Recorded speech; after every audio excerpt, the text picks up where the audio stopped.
नमस्कार, जय हिंद।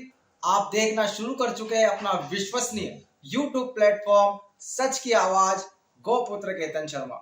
लगातार हमारे चैनल को जो आपकी ओर से प्यार मिल रहा है, मैं आप सभी का ऋणी हूँ।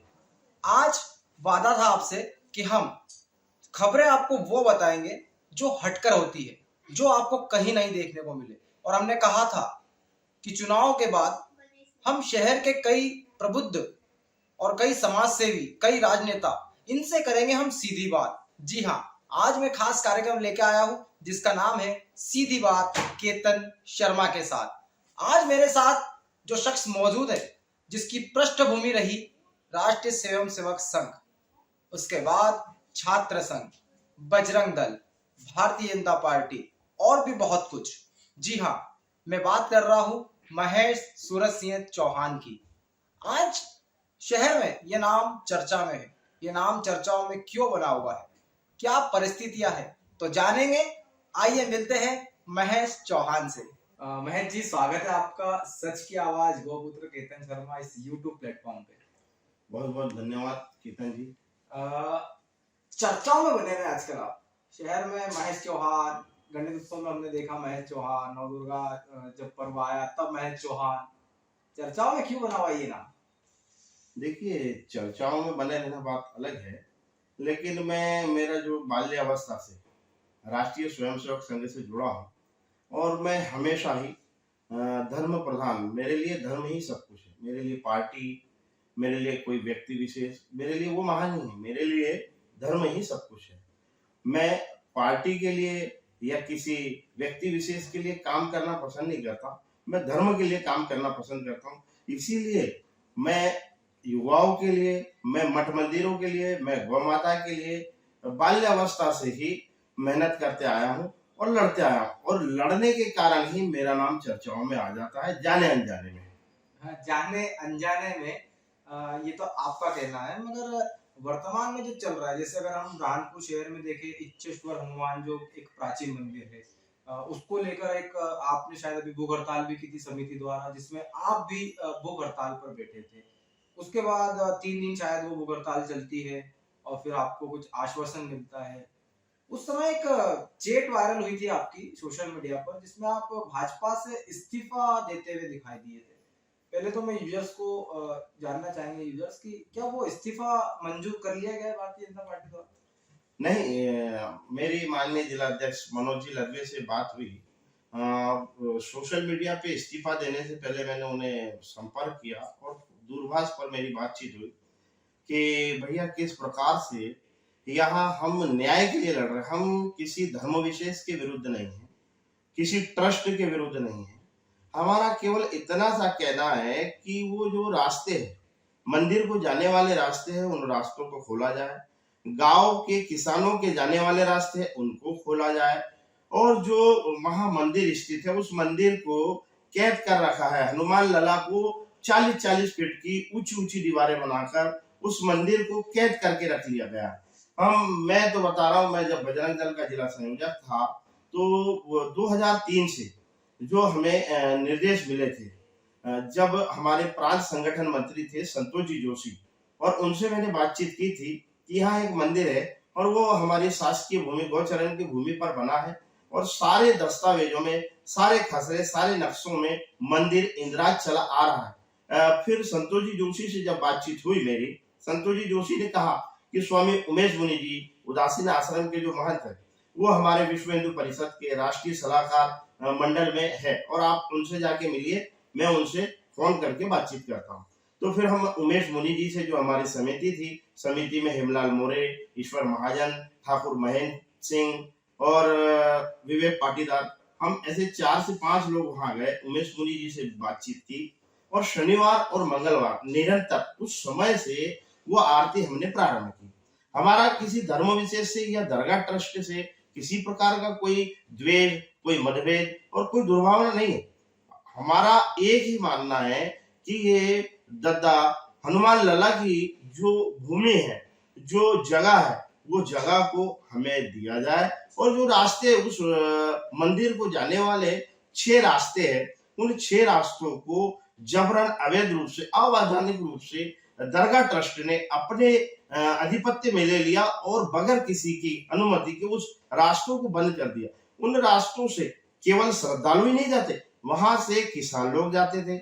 वहां एमागिर्द, बोरगांव और लोधीपुरा के जो किसान है, जो निवासी है, तो काफी सारे लोग वहां से प्रतिदिन आना जाना करते थे। वहां से बैलगाड़ियां जाती थी, वहां से गाय भैंस मवेशी जाया करते थे।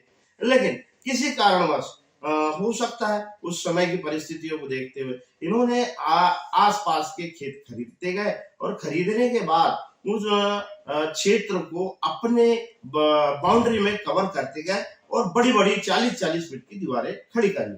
और उन बाउंड्री वॉल के अंदर ना जाने कितने ऐसे रास्ते, अभी तो हमने 6 रास्ते निकाले, ऐसी कई सारी भूमि है जो कि शासकीय भूमि, जिन पर दरगाह ट्रस्ट ने कब्जा कर रखा है, वो भी अवैध रूप से। शासकीय भूमि पर तहसील में, राजस्व विभाग में इंदिराज चले आ रहे हैं जो रास्ते, उसी रास्तों के लिए हम लड़ रहे हैं, उसी रास्तों को हम मांग रहे हैं। हम आपसे कोई 100-200 करोड़ तो नहीं मांग रहे, हम आपसे कोई सोना चांदी तो नहीं मांग रहे, लेकिन जिस प्रकार से यहाँ जिला प्रशासन कुंभकर्ण की नींद सोया हुआ था, हम विगत 10 महीने से हम प्रभारी मंत्री प्रेम सिंह जी पटेल से मिले, माननीय सांसद ज्ञानेश्वर जी पाटिल से मिले, हमारी दीदी अर्चना दीदी श्रीमती पूर्व मंत्री, उनसे भी मिले, और हमने मौखिक व्यवहार के अलावा हम पत्राचार के माध्यम से हम 10 महीने से लगातार लगे हुए थे कि ये जो रास्ते हैं और जो ये मंदिर की जगह है, उस पर दरगाह ने जबरन कब्जा कर रखा है और जबरन रास्ते बंद कर दिए गए हैं। वहां से श्रद्धालु, वहां के निवासी, वहां के किसान लोगों को आने जाने की दुविधा हो रही है और काफी घूम के जाना पड़ रहा है। लेकिन उसके बाद भी 10 माह बीत जाने के बाद भी जिला प्रशासन ने किसी प्रकार की दरगाह ट्रस्ट पर कोई कार्रवाई नहीं की। इसी के परिणाम में यह आंदोलन हमने क्रमशः शांतिपूर्ण तरीके से 2016 में मंदिर समिति केस जीत चुकी है। दरगाह ट्रस्ट के सारे दावे, सारे आपत्ति खारिज करने के बाद जिला न्यायालय ने यह आदेश जारी किया कि इनके सारे दावे, सारे आपत्ति खारिज किए जाते। तो 2016 में केस जीत जाने के बाद भी हमने शांतिपूर्ण तरीके से व्यवस्था बनाए रखते हुए, लॉ एंड ऑर्डर को बनाए रखते हुए किसी प्रकार की कोई घटना नहीं की और आज तक हम शांतिपूर्ण तरीके से हमारी मांगों को मांगते चले आ रहे हैं। जैसे मैं देख सकता हूँ कि ताम्र पत्र यहाँ पर रखा हुआ है और ये आपके पिताजी, स्वर्गीय पिताजी के नाम पर है, श्री सूरज सिंह जी के। जी। और निश्चित रूप से अगर ताम्र पत्र किसी को मिल रहा है तो उसके बेटे के अंदर जो रक्त होता है वो थोड़ा सा क्या कहेंगे, गरम दल वाला ही होता है। और आप पर आरोप लग रहे हैं, ऐसे जो मैं देख रहा हूँ सोशल मीडिया के माध्यम से या मार्केट में भी कई तरह की बात होती है कि महेश सिंह चौहान असल में राजनीति करना चाह रहा है और उसके आड़ में भगवे को ओढ़ रहा है। इस पर महेश सिंह चौहान की पहली प्रतिक्रिया। केतन जी, सबसे पहले तो मैं ये बताना चाहूंगा कि मेरी जो पृष्ठभूमि है, अखिल भारतीय विद्यार्थी परिषद, बजरंग दल, भाजपा और भारतीय जनशक्ति पार्टी। आपको शायद जानकारी में नहीं होगा, 2008 में मुझे दीदी माँ उमा भारती ने भारतीय जनशक्ति पार्टी से बुरहानपुर का उम्मीदवार तय कर दिया। लेकिन मेरे खड़े होने से ना जाने अगर कोई वोटों का बंटवारा होता तो हिंदुत्व की हार हो जाती, हिंदुत्व की हार होती। इसी कारण मैंने निस्वार्थ भावना से, बगैर किसी लालच के, मैंने दीदी को 2008 में समर्थन किया और भाजपा के लिए सभी लोगों से, सभी मित्रों से और जो भी हमारे भाजपा को जानने वाले, मानने वाले लोग थे, उनसे गली गली जाकर वोट मांगे। और रही बात राजनीति करने की, तो मैं तो धर्म के लिए लड़ता आया हूँ और आप जहाँ जिस मंदिर की बात कर, उस मंदिर से मैं सन 2002 से जुड़ा हूँ, 20 वर्ष हो गए। मैं वहाँ जो ग्राम पंचायत आती है, बोरगांव, एमागिर, लोधेपुरा, उस पंचायतों से ना मैंने कभी पंच लड़ा, ना कभी जनपद चुनाव लड़ा, ना कभी जिला पंचायत चुनाव लड़ा। वहाँ के युवा लोग, वहाँ के वरिष्ठ लोग, काफी मेरा उनसे अच्छा तालमेल है, अच्छी साठगांठ है और वो कई बार मुझे बोलते हैं कि भैया आप यहाँ से चुनाव लड़ो। लेकिन मुझे राजनीति करनी ही नहीं थी, इसलिए मैं क्यों चुनाव लड़ता। और रही बात इस अभियान को, इस आंदोलन को राजनीतिक रूप देना, तो मैंने किसी के हाथ पैर बांध नहीं रखे, चाहे कोई भी जनप्रतिनिधि है। आप भी आइए, कांग्रेस के हो, बीएसपी के हो, जो भगवान हनुमान जी को मानते हो, इस मंदिर के लिए कुछ करना चाहते हो, तो आप भी आइए, आप भी इस अभियान का, इस आंदोलन का हिस्सा बनिए। मैंने किसी के हाथ पैर तो नहीं बांधे। और अगर मैं जाता हूं और अगर कोई ये व्यक्ति कहता है कि इसको चुनाव लड़ा, ये राजनीति कर रहा है, तो ये उसकी छोटी मानसिकता की पहचान है। बिल्कुल, मतलब कि जो लोग आरोप लगाते हैं शायद उनको ये जवाब तो मिल गया होगा कि महेश चौहान की सोच क्या है। मैं इस पे आ रहा था कि जैसे आपने कहा कि मैंने किसी जनप्रतिनिधि के हाथ पैर तो नहीं बांध के रखे, वो भी आ सकता है, वो भी आंदोलन कर सकता है, बाबा इच्छेश्वर के लिए लड़ सकता है। महेश भाई, भाजपा से तो आप जुड़े, इसको आप अस्वीकार नहीं कर सकते। वर्तमान में भाजपा की सरकार है और डबल इंजन की सरकार है, आपके जनप्रतिनिधि भाजपा के हैं। एक महेश चौहान क्या सोचता है, जो जिसकी पृष्ठभूमि संग रही, जिसने बजरंग दल में काम किया, विद्यार्थी परिषद में काम किया, विचारधारा हिंदुत्व को लेकर चला, और जब आज उसको एक मुद्दे को लेकर इतना संघर्ष करना पड़ रहा है कि मानो किसी विधर्मियों से वो लड़ाई लड़ रहा हो, कैसा सोचता है महेश चौहान? आप पुराने समय से देखते आएंगे, प्राचीन समय से, तो हमें राम मंदिर आंदोलन ले लो या तो मथुरा का आंदोलन ले लो, हमें समय समय पर लड़ना ही पड़ता है। और ये जो आंदोलन है, ये हमारा कोई विवाद नहीं है। और इस पर मैं ये कहना चाहूंगा कि जो भूमि हनुमान लला की, वो भूमि हमें दे दी जाए। जो रास्ते हैं, जो अतिक्रमण है, उन अतिक्रमण को खोल दिया जाए। और हम इससे ज्यादा और क्या मांग रहे हैं? और जो स्वामी जी ने बात कही है, स्वामी जी ने क्या कहा, अगर जिला प्रशासन सीमांकन नहीं करता है, अवैध अतिक्रमण को नहीं हटाता है, तो हम जीवित समाधि ले लेंगे, ऐसा स्वामी जी ने कहा था। पहले कहा, उसके 2 दिन बाद भी किसी प्रकार की कोई कार्रवाई नहीं हुई। तो फिर उन्होंने ओंकारेश्वर से वहां वीडियो जारी किया और उन्होंने यही कहा कि अगर प्रशासन सीमांकन नहीं करेगा, अतिक्रमण के विरुद्ध कोई कार्रवाई नहीं करेगा, तो वो जल समाधि लेंगे। इसमें राजनीति का और इसमें किसी धर्म विशेष का विरोध करने की बात ही नहीं उत्पन्न होती है। जिस इच्छेश्वर हनुमान के लिए आप लड़ रहे हैं लगातार कई महीनों से, कई सालों से, कई वीडियोस को नहीं पता है, कई लोग जानते हैं कि वो आज भी टेंट में, हमारे प्रभु आराध्य श्री राम कई वर्षों तक अयोध्या में टेंट में रहे। ब्रह्मपुर शहर में भी एक बाबा हनुमंत लाल जी महाराज टेंट के अंदर है। यहाँ के जनप्रतिनिधि भाजपा के होने के बावजूद क्या नहीं आत्मा बोलती कि वहां वही बड़ा तो एक छोटा मंदिर तो भी बन जाए, कि कम से कम हनुमान जी के ऊपर छत तो आ जाए। जो सबके सरों पर छत रखते हैं, भाजपा के नेताओं पर छत रखते हैं, उन्हीं के सर पर छत नहीं, क्या बोलेगा? ये 2016 में जो समिति मंदिर केस जीत चुकी थी, तो उस फैसले के विरुद्ध इन्होंने 2017 में जबलपुर उच्च न्यायालय में अपील दायर की और 2017 में माननीय उच्च न्यायालय जबलपुर के द्वारा यह कहा गया कि यथास्थिति बनाए रखी जाए। तो उस संदर्भ में कोई भी जनप्रतिनिधि यह नहीं चाहेगा कि वह मंदिर ना बने। सभी जनप्रतिनिधि चाहते हैं वह भव्य मंदिर बने, अच्छा से अच्छा मंदिर बने, और सारे श्रद्धालु, सारे भक्त भी, उनकी भी यही सोच है कि मंदिर बने।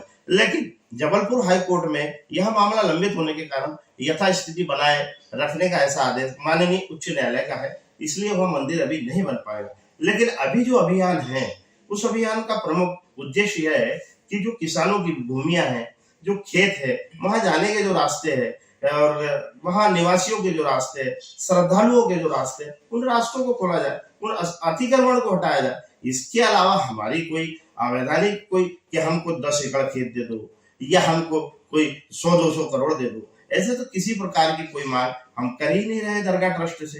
हाँ, मैं आपसे बात करने से पूर्व मंदिर परिसर में गया था, मैंने दर्शन किए, वहां पर हमारी टीम ने वहां का जायजा लिया। अभी वहां पर सीमांकन की प्रक्रिया चल रही है, मगर रास्ते मैंने देखा कि गंदगी इतनी है, पन्नियां, पॉलिथीन और बड़े बड़े ढेर लगे हुए हैं।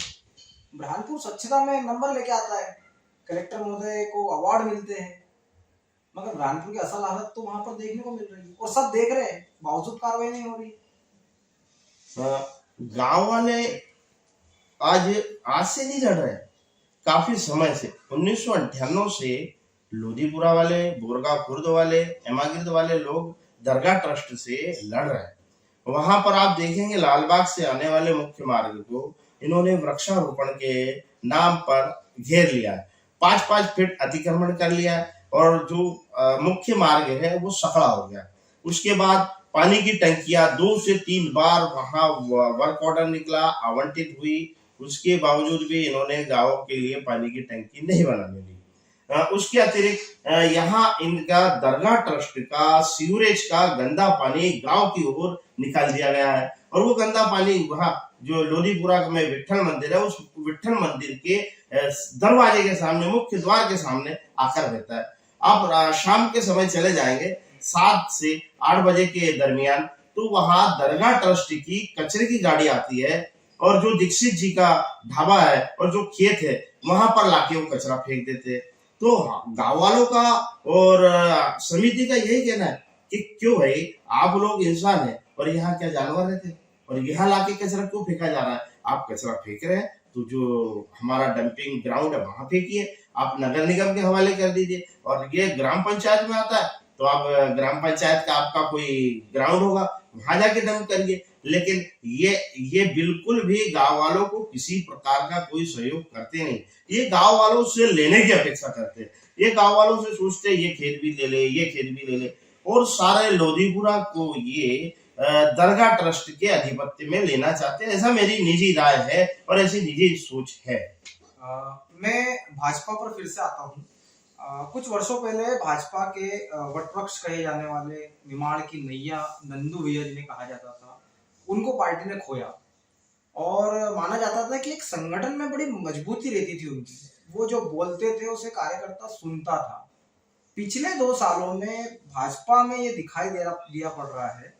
भाजपा कई चुनाव हारी है, जनपद जिला में कई निर्दलीय उम्मीदवार खड़े हो गए, वो जीते। आज जो अध्यक्ष है वो निर्दलीय थे, उसके बाद बागी थे, उसके बाद उनको बनाया गया। संगठन कमजोर होते दिखाई दे रहा है। मैं भी सोशल मीडिया पे देख रहा हूँ कि लोग अभी से विधानसभा की मांग कर रहे हैं कि उन्हें हिंदूवादी चेहरा चाहिए। तो भाजपा तो हिंदूवादी पार्टी है, तो फिर कैसा हिंदूवादी चेहरा जनता मांग रही है? महेश चौहान कैसे देखता है हिंदूवादी चेहरे का अर्थ, क्या समझता है महेश चौहान? हिंदूवादी से आशा ये नहीं कि हम किसी से भी बेवजह झगड़ा करें, किसी धर्म विशेष के खिलाफ बोले। हमारा ये कहना है कि गणपति पर डीजे बजता है तो उसका विरोध क्यों? गणेश जी पर पंडालों में कितने लोग बैठेंगे, क्यों बैठेंगे, कहाँ से मूर्ति जाएगी, इन इलाकों से नहीं जाना चाहिए। ये तो संवेदनशील क्षेत्र है भाई। यहाँ गंगा जमुनी तहजीब है और अगर मुसलमानों के त्योहार, मुस्लिम भाइयों के त्योहार आते हैं तो हिंदू कुछ कहता है क्या? हिंदू विरोध करता है क्या? हम तो समभाव, समान नागरिकता। अगर मुसलमान भाई त्योहार मनाएंगे तो हिंदू भाई भी मनाएंगे। हमारा यही उद्देश्य है, हमारी एक ही मांग है कि समान नागरिकता। जो त्योहार हिंदू मना रहा है वो मनाए, उसमें किसी प्रकार की कोई बंदिश ना हो। डीजे बजाने दिया जाए, गुलाल का उपयोग करने दिया जाए, किसी मार्ग पे जाने से नहीं रोका जाए। आप गरबा खेल रहे हैं तो गरबा खेलने दिया जाए 11 बजे 12 बजे। नवरात्रि का आशय क्या होता है? रात में माँ नव दुर्गा की आराधना करना और डांडिया रात, लेकिन 11 बजे पंडाल बंद कर देना। तो जिस प्रकार से हिंदुओं के त्योहारों में जानबूझकर प्रशासन द्वारा बंदिशें लगाई जाती है तो इससे आक्रोश बढ़ता है। ऐसा नहीं है कि किसी प्रकार का कोई सांप्रदायिक विवाद बढ़ रहा, नहीं, ये उस बंदिशों का परिणाम है।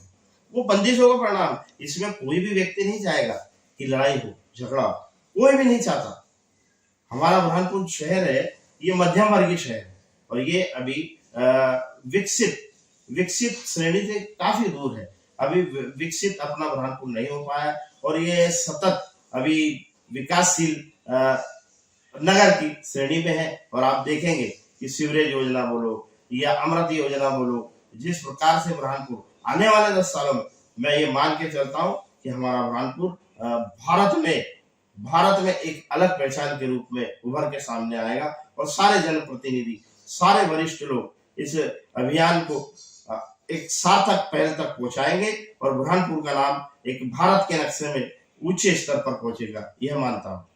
यानी हिंदूवादी नेता से अभिप्राय आपका ये है कि अगर हिंदूवादी नेता होता है तो राम राज्य की तरह से शासन चलना चाहिए। राम राज्य अर्थात वो जिसमें सभी तबके को खुश रखा जाए, वो प्रसन्न रहे, अबद्ध रहे।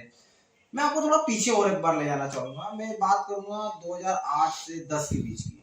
2008 में बुरहानपुर शहर में दंगे होते हैं जी। और उस समय भी महेश चौहान का नाम काफी चर्चा में था। उसके बाद यहाँ पर जो इलेक्शन होते हैं, आपके लिए उमा भारती बुरहानपुर आए थे, आपको जनशक्ति का वो टिकट देते हैं और आप वो टिकट को छोड़ देते हैं।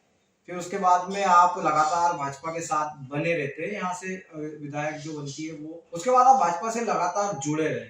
मगर आपको नहीं लगता है कि आपने उस समय जो अपनी विधायकी का जो आपको टिकट मिला उसको छोड़ा, भाजपा को समर्थन दिया गया, भाजपा की ओर से कहीं ना कहीं महेश चौहान की उपेक्षा की गई? देखिए, मैंने पहले भी आपको कहा कि मेरा उद्देश्य राजनीति करना नहीं है, मेरा उद्देश्य है धर्म। और धर्म की जहां बात आएगी मैं तत्पर रहूंगा और मेरा रक्त का एक एक कण भी अगर धर्म के लिए, हिंदू समाज के लिए काम आया तो मैं अपना बलिदान देने के लिए भी तैयार हूं। और रही बात 2008 की, तो 2008 में मेरे खड़े होने से हमारे प्रत्याशी, भाजपा प्रत्याशी को कहीं ना कहीं थोड़ा नुकसान होता, जिसकी वजह से अधर्मी चुनाव जीत जाता या कोई विरोधी पार्टी का प्रत्याशी चुनाव जीत जाता, क्योंकि वहां दंगा नहीं हुआ था, एक पक्ष के द्वारा दुकानें जलाई गई थी। कहीं भी आप देखेंगे तो हिंदू मुस्लिम आमने सामने नहीं हुए, किसी ने भी किसी हिंदू भाई ने किसी का घर नहीं लूटा, किसी को हमला नहीं किया, किसी को नहीं मारा। जो लोग मारे गए वो लोग पुलिस की गोलियों से मारे गए, उन्होंने दुकानें जलाई, जबरन दुकानें जलाई गई। धारा 144 लागू होने के पश्चात भी नमाज की अनुमति दी गई और वहां जो उपस्थित लोग थे उनमें दंगाइयों ने उस दुकानों को जला दिया। तो मेरा ये कहना है कि कभी भी बुरहानपुर में हिंदू मुसलमान आमने सामने नहीं हुए, ना ही उन्होंने कभी लड़ाई लड़ी। 2008 एक बुरहानपुर का गंदा अध्याय है और आने वाले भविष्य में भी ऐसा किसी प्रकार की कोई घटना, किसी प्रकार का कोई दंगा ना हो, मैं ये सभी हमारे समस्त बुरहानपुर नगर वासियों से प्रार्थना के रूप में निवेदन करता हूँ। आपने जो जिस विषय की बात की उसमें आपने जो दुकानों की बात कर रहे कि वो जलाई गई थी, तो उस दुकानों को भी आज तक बनाने के लिए मुझे तो कोई जनप्रतिनिधि ऐसा नहीं दिखाई दिया कि वो दुकानें फिर से बनना चाहिए। हाँ, चुनाव आते हैं उस समय ये मुद्दा सोशल मीडिया पे जरूर दिखता है। देखिए, 2008 के पहले भी 2 बार वहां दुकानें जल चुकी हैं। वो दुकानें लगभग 175 के आसपास, और 2008 में जो दुकानें जली थी वो 23 दुकानें थी। तो ऐसा लगभग मानता हूँ 200 दुकानों के आसपास वो दुकानें हैं। जब पाकिस्तान से सिंधी समाज यहाँ आया था, जो सिंधी समाज के लोग यहाँ आए थे, तो उन्हें मध्य प्रदेश शासन ने पट्टा 99 साल के पट्टे पर वह भूमि लीज पर दी थी। और 2007 में दंगे के 1 साल पहले ही जिला प्रशासन को मध्य प्रदेश उच्च न्यायालय का, हाई कोर्ट का एक आदेश आया, जिसमें जामा मस्जिद की 5 फीट दीवार छोड़कर दुकानें जिला प्रशासन बना कर दे, ऐसा आदेश आया था 2007 में। लेकिन 2008 में दंगाइयों द्वारा वो दुकानें जला दी गई, जो बची हुई दुकानें थी। तो मैं तो यही कहूंगा कि दुर्भाग्य है कि कोई भी जनप्रतिनिधि इन सिंधी भाइयों के लिए, इन दुकानदारों के लिए और जो दंगा पीड़ित है उनके लिए आज तक किसी प्रकार से कोई सहायता नहीं की गई। बार बार वादे जरूर किए गए कि सुभाष ग्राउंड पे वहाँ जो स्कूल है उसके नीचे दुकानें बना दी जाएगी, या तो यहाँ पे जो मार्केट है वो नया मार्केट बनने वाला है नेहरू हॉस्पिटल में, उस मार्केट में दुकानें दी जाएगी। ये बातें होती है, लेकिन इसको कागज पर आज तक उतारा नहीं गया। और आज भी बेचारे कई सिंधी यहाँ से पलायन कर गए जिनकी दुकानें वहां जली थी। कई सिंधी समाज के लोग आज भी उस दुकानों से जिनका लालन पालन होता था वो बेचारे दर दर की ठोकर खा रहे। तो उस समय काफी इस पर राजनीति हुई, काफी दुकानों पर राजनीति की गई, लेकिन उसका परिणाम 0 ही है। आज भी उन समाज के, सिंधी समाज के लोगों से कोई नहीं पूछता, कोई नहीं बात करता, ना ही उन दुकानों के विषय में कोई नेता बात करना चाहता है। मुख्यमंत्री जी से, गृह मंत्री जी से, कोई भी जनप्रतिनिधि उन सिंधी भाइयों के लिए आगे आकर बात करना चाहता ही नहीं। इंटरव्यू से पहले जब हम बैठे थे, बात चल रही थी, आप बता रहे थे कि अब महेश चौहान की टीम जो है वो शहर में जगह जगह पर जाकर युवाओं के बीच जाएंगी, बैठकें लेंगी, धर्म जागरण की बात होंगी, राजनीति में कैसे धर्म को आगे बढ़ाया जा सकता है उसकी बात होंगी। फिर आप ग्रामीण की ओर भी बढ़ने वाले हैं, ग्रामीण में भी आप युवाओं से मिलने वाले हैं, सब कई जगह जनसंपर्क करने वाले हैं। इस पे क्या रूपरेखा है आगे? मेरा ये कहना है कि जो युवा, पढ़े लिखे युवा, समझदार युवा, जो कि राजनीति से दूर है, मैं उन युवाओं को राजनीति में लाऊंगा ताकि एक शुद्ध राजनीति बुरहानपुर के लिए आने वाला भविष्य अच्छा हो, उज्जवल हो और विकसित बुरहानपुर हो। इसीलिए मैं इस अभियान में लगूंगा और गांव-गांव तक मैं पूरे बुरहानपुर जिले में यह अभियान को छेड़ूंगा। और अगर इच्छेश्वर हनुमान जी ने आशीर्वाद बनाए रखा तो मैं इस अभियान में सतत प्रयासरत रहूंगा और एक अच्छी टीम, एक अच्छा युवा संगठन मैं आगे के लिए तैयार करूंगा। ऐसी मेरी एक सोच है। युवा अगर चाहते हैं कि हमें हिंदुवादी फायरब्रांड नेता चाहिए, हमारा अगला विधायक ऐसा होना चाहिए जैसे शब्द महेश चौहान के हैं, युवाओं के बोलने पर, जनता के बोलने पर, या पार्टी अगर आपको टिकट देती है विधानसभा के लिए, क्या महेश चौहान चुनाव लड़ेगा? देखिए, भारतीय जनता पार्टी में बहुत सारे लोग हैं और काफी अनुभवी लोग हैं और मैं तो उनके सामने कुछ भी नहीं हूँ, एक तिनका मात्र हूँ। लेकिन समय, परिस्थितियां पूछ कर नहीं आती और अगर नेतृत्व ने और भारतीय जनता पार्टी ने मुझ पर विश्वास जताया या मुझे टिकट दिया गया तो ये मेरे लिए एक सौभाग्य की बात होगी। तो आपको अपने उज्जवल भविष्य की मैं आपको शुभकामनाएं देता हूँ अपनी पूरी टीम की ओर से, और जो आप एक इच्छेश्वर हनुमान के लिए जो मिशन पे आप लगे हैं उसमें भी आपको सफलताएं मिले, ऐसा ही मैं आपको शुभ आशीष आज दूंगा।